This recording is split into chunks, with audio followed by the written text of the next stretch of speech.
Supercrack Estrella presenta 1992, un año de misterios sin resolver. Una novela de ficción sitúa a Anglés en Noruega. Con la pretensión de trasladar el tan exitoso true crime televisivo a la novela, Díaz tomó a Anglés en su último trance conocido, cuando se tiró al mar desde el buque City of Plymouth frente a Dublín en su alocada huida, y le dio una nueva vida en la novela Las otras niñas, Reservoir Books, que llega ahora a las librerías. La hipótesis más extendida es que Anglés murió en el intento de llegar a las costas irlandesas, pero Díaz ha querido responder a la utrónica pregunta: ¿y si este tío no se murió y anda por ahí? ¿Dónde estaría y qué habría sido de él? El autor puso en marcha su imaginación. El mar expulsó a Anglés hacia la costa, pudo esconderse en un caserón abandonado y huir en la bodega de un avión rumbo a Noruega. Allí fue atropellado por error por un anciano que lo acogió en su casa, aprendiendo rápidamente inglés y dedicado a las tareas del campo. El criminal número 1 de España se creó una nueva identidad. Logró limpiarse, resetearse. En esos años en Noruega ocurrían también cosas. Durante el año 1992 los oscuros cielos de Oslo y otras ciudades de Noruega se iluminaron por llamas que abrasaron por lo menos 10 iglesias cristianas y protestantes, reducidas a cenizas por obra de Bart Vikernes, creador de Burzum, y otros músicos y seguidores del black metal, corriente musical que, tras esos eventos, se convirtió en uno de los géneros del rock más controversiales de la historia. Creyente de la mitología nórdica, Vikernes era activo opositor al cristianismo, en rechazo a la eliminación de la cultura vikinga luego de la evangelización de Escandinavia. Las iglesias habían sido construidas sobre lugares paganos, por ende, debían ser destruidas. Era apagar fuego con fuego. A finales de los 80, la otra figura del movimiento, el guitarrista de Mayhem, Oystein Euronymous Arset, echó a andar el Vete, una exitosa tienda de discos, en donde se reunían, y hasta vivían por temporadas, integrantes de las bandas pioneras. Ahí también se gestó la llamada Black Mafia, dividida luego del arribo de Vikernes. En concepto, Arset consideraba que el cristianismo debía tornarse violento hasta emular al totalitario del período oscurantista de la Edad Media, mientras que el integrante de Burzum se pronunciaba por la eliminación de la doctrina cristiana y la restauración del paganismo. En acción, el primero profanaba tumbas y el segundo quemaba iglesias. Vikernes se quejaba que a Euronymous únicamente le interesaba la imagen y parecer extremo por medio del discurso de la Black Metal Mafia, pero que distaba mucho de serlo, por ello le pidió unirse a sus acciones. Así, el 23 de agosto de 1992, la capilla de Holmenkollen fue incendiada por Vikernes, Arset y Bart Deitun, el baterista de Emperor, posteriormente sentenciado a 14 años de prisión por asesinato e incendio premeditado de iglesias. El músico de Burzum fue más allá en su motivación de forzar el activismo para su causa y ahí cometió un error. Habló con un periodista y le reveló, sin afirmar su participación, que la organización estaba detrás de los ataques a templos. El periodista fue directo a la policía y Vikernes fue arrestado. Con todo y su ser progresista, Noruega se decantó por el manejo sensacionalista que permeó a los medios de comunicación tras la detención. En la prensa escrita y televisiva se habló hasta la saciedad de El Diablo y la secta satánica, autores de los incendios. Los investigadores conectaron rápidamente al sospechoso con la tienda El Vete, por lo que los demás músicos consideraron que los hechos habían llegado demasiado lejos. Bart Vikernes comenzaba a ser un problema y, para Oystein Arset, debía morir. Sin embargo, la historia acabó al revés. Vikernes asesinó a Arset. Luego de salir bajo fianza, el músico de Burzum se enteró de las amenazas del guitarrista de Mayhem, por lo que fue a confrontarlo a su apartamento en Oslo. Según su versión, Arset intentó agredirlo con un cuchillo, mismo que Vikernes le arrebató, lo persiguió escaleras abajo en el edificio, y lo acuchilló. Bart Vikernes fue condenado a 21 años de prisión por ese crimen y la quema de 3 iglesias, fue acusado por un incendio más, pero no fue encontrado culpable. Purgó 16 años y obtuvo la libertad condicional en 2009, vivió en la ciudad de Telemark y se mudó a Francia en 2011. 25 años cumple este episodio de Iglesias en llamas, tumbas profanadas, crímenes y circo mediático. Una historia protagonizada por músicos en la que la música fue lo menos importante y que, paradójicamente, los puso en el panorama mundial a nivel de culto. Los 90, la década nostálgica de las Bombers, Médico de Familia y las Spice Girls, fue también la época que vio la escena del metal noruego mutar en un culto satánico, donde los músicos se asesinaban entre ellos al calor de las iglesias que eran pasto de las llamas.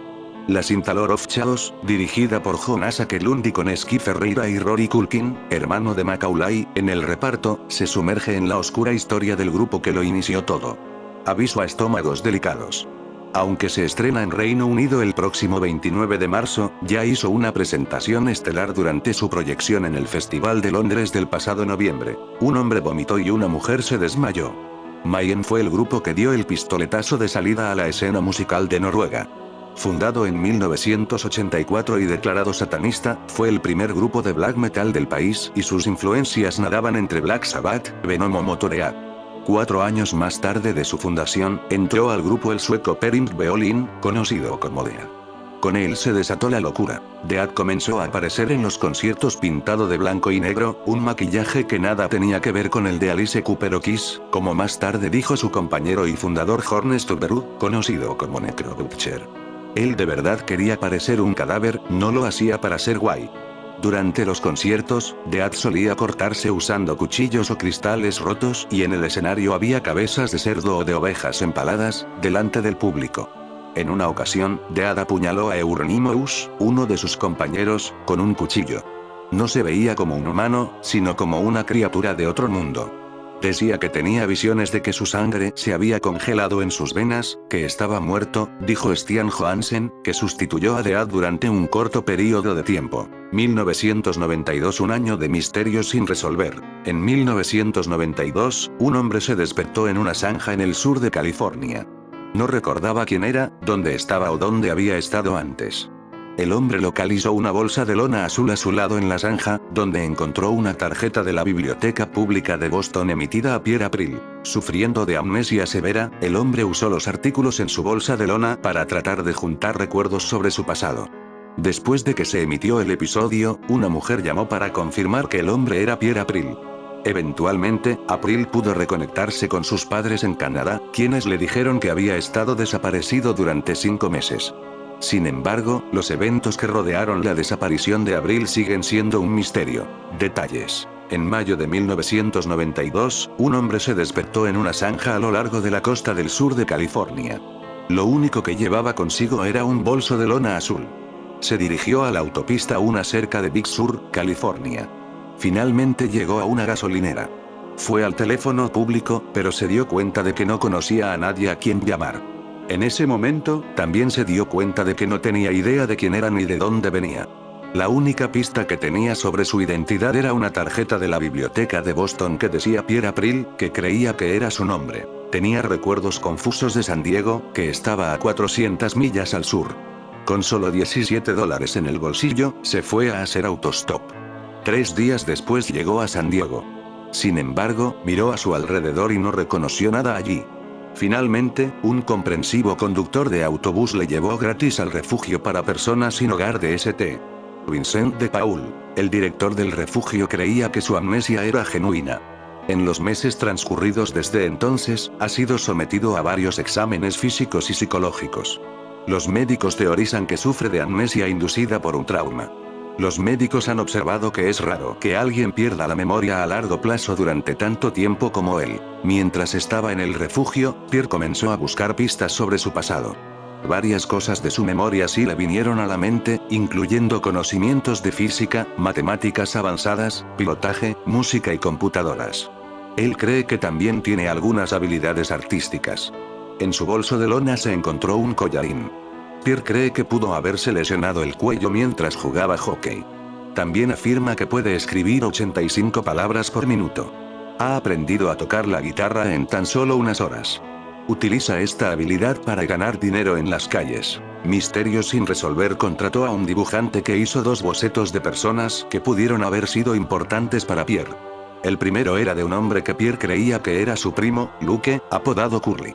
Él cree que Luke es un mecánico que una vez arregló el autobús de gira de una banda famosa en Luisiana. La segunda era una mujer que creía que se llamaba Carol, con quien creía que trabajaba. A pesar de todo esto, Pierre no pudo encontrar su identidad. Notas adicionales. El caso apareció como parte del episodio del 23 de septiembre de 1992. Resultados. Resuelto. Una mujer llamó al telecentro alegando que era la compañera de trabajo del hombre, Carol. Ella confirmó que el nombre del hombre era en realidad Pierre April. Pierre se enteró de que tiene 2 hermanas y que sus padres viven en La Chine, Canadá. También supo que llevaba al menos 5 meses desaparecido. Pierre pronto habló con su padre por teléfono y le pidió que le enviara un paquete lleno de fotografías familiares, su certificado de nacimiento, etc. Después de recibir el paquete, los recuerdos de Pierre comenzaron a regresar a él.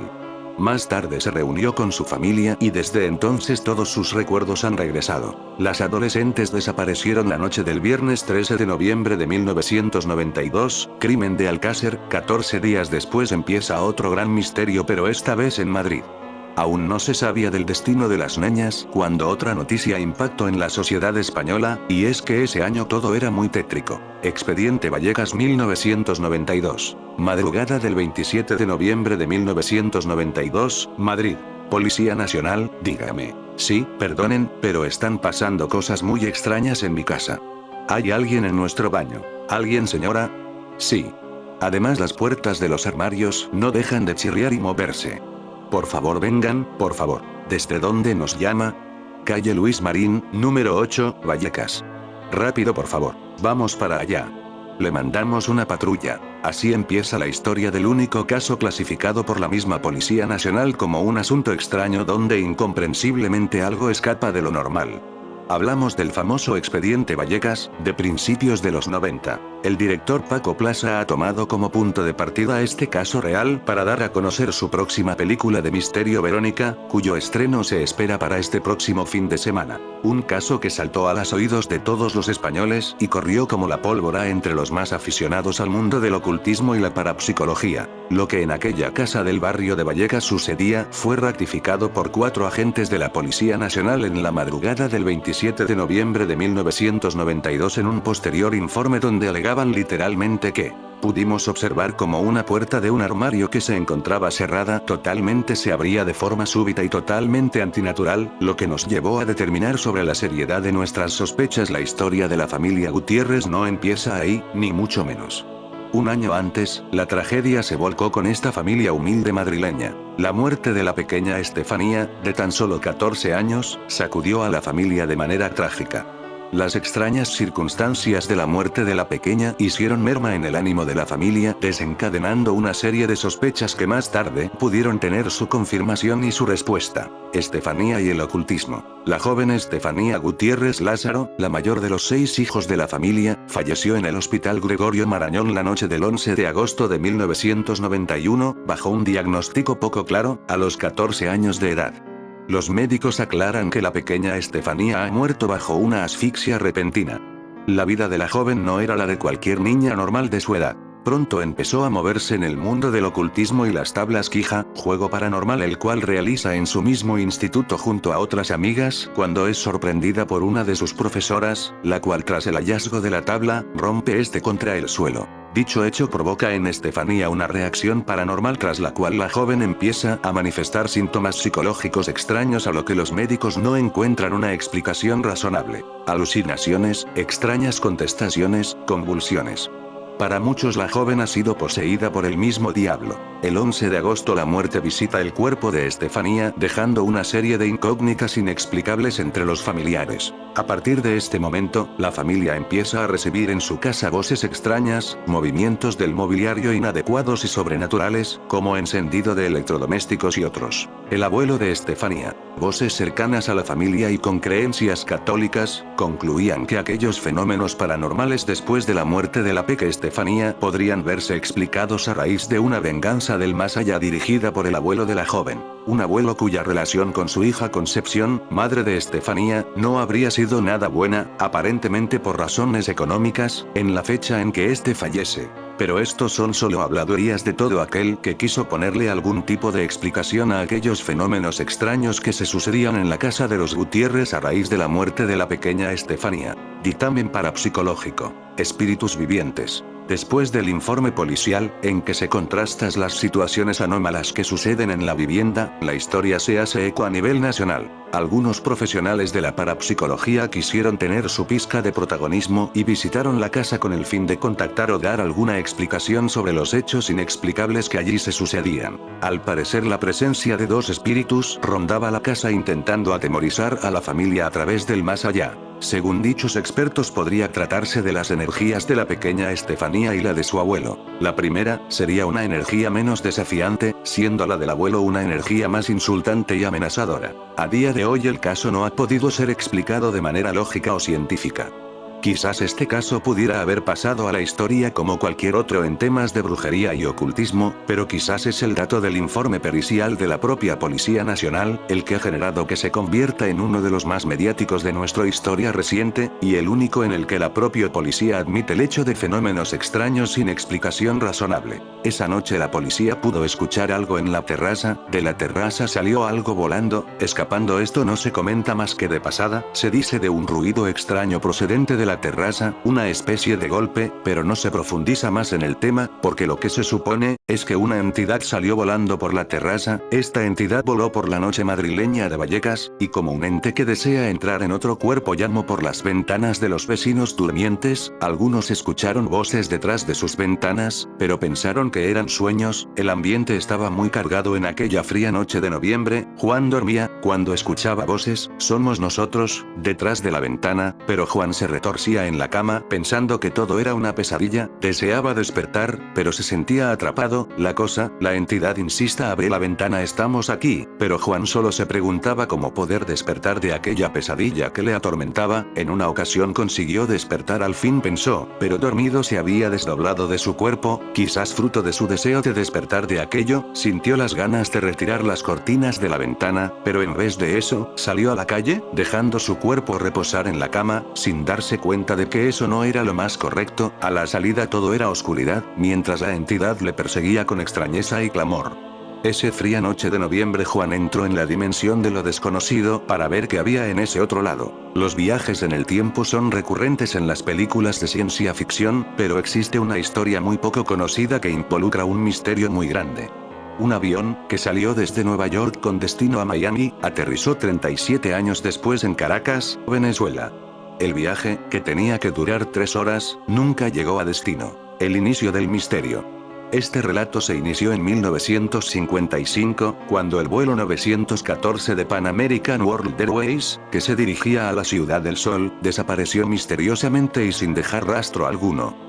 Para sorpresa de todos, a 37 años de esfumarse la faz de la Tierra, según informó la agencia AFP, fue captado en 1992 en Venezuela por un controlador de vuelo llamado Juan de la Corte, cuando el hombre entabló una corta conversación con el piloto y luego junto con la aeronave, desaparecieron nuevamente. La leyenda del vuelo 914 de Pan American dio la vuelta al mundo y se hizo visible con la serie de Netflix Manifiesto. La ficción, en parte, se inspiró en la desaparición del mencionado avión. ¿Mito o realidad? La leyenda del vuelo 914. 2 de junio de 1955. El vuelo 914 de Pan Am despegó desde el aeropuerto John F. Kennedy con destino a Miami. Con 57 pasajeros y 4 tripulantes a bordo, el avión no tuvo problemas y, con buen clima en el aire, tenía pactado llegar a su destino en aproximadamente 3 horas. Todo marchaba relativamente bien, pero al rato la señal de la aeronave desapareció. Parecía un accidente aéreo más, y lo lógico fue pensar que se había estrellado en algún lugar del Océano Atlántico. La búsqueda. Las autoridades de Estados Unidos buscaron durante meses los restos o algún rastro del avión sin tener suerte. Las familias de las 61 personas a bordo fueron notificadas de la peor noticia y recibieron una compensación económica de parte de la aerolínea, según el medio Daily Dot. Avión avistado. Pero en septiembre de 1992, un controlador de tráfico aéreo de Venezuela, llamado Juan de la Corte, se percató de que había aparecido en el radar un avión de la nada, sin explicación alguna. El hombre pensaba que se trataba de un error. Al rato, vio la nave desde cerca y a medida que iba haciéndose más visible se percató de que era un McDonnell Douglas DS-4 con hélices. Todo parecía muy raro, ya que era un sistema de vuelo muy viejo. Pensaron que se trataba de un error del capitán y, de inmediato, la torre de control liberó la pista para que el avión aterrizara. Al avión que no tuvo problema alguno para tocar suelo venezolano. Según World News, Juan le dijo al piloto: Sabes que hoy es 21 de mayo de 1992, pero el capitán de la aeronave reaccionó de muy mala manera y sin esperar la autorización condujo el avión a la pista, aterrizó y minutos después despegó y desapareció del radar. Nunca más se encontraron rastros de ese avión y hasta el día de hoy nadie puede explicar lo que sucedió aquella mañana en el aeropuerto de Caracas. La ficción en Netflix. Manifiesto. La ficción se centra en la historia de unos pasajeros y una tripulación del vuelo 828 de Montero Air desde Jamaica a Nueva York, quienes luego de pasar poco más de 3 horas de viaje en el avión, descubren al aterrizar que desaparecieron durante más de 5 años y el mundo los había dado por desaparecidos. Los personajes de esta historia tienen una segunda oportunidad e intentarán reconstruir sus vidas mientras que son vigilados por el gobierno. Sin embargo, al paso que aclaran sus nuevas realidades, se desarrolla un misterio más profundo, que puede significar algo más grande de lo que ellos puedan pensar. Manifiesto. La ficción se centra en la historia de unos pasajeros y una tripulación del vuelo 828 de Montero Air desde Jamaica a Nueva York, quienes luego de pasar poco más de 3 horas de viaje en el avión, descubren al aterrizar que desaparecieron durante más de 5 años y el mundo los había dado por desaparecidos. Los personajes de esta historia tienen una segunda oportunidad e intentarán reconstruir sus vidas mientras que son vigilados por el gobierno.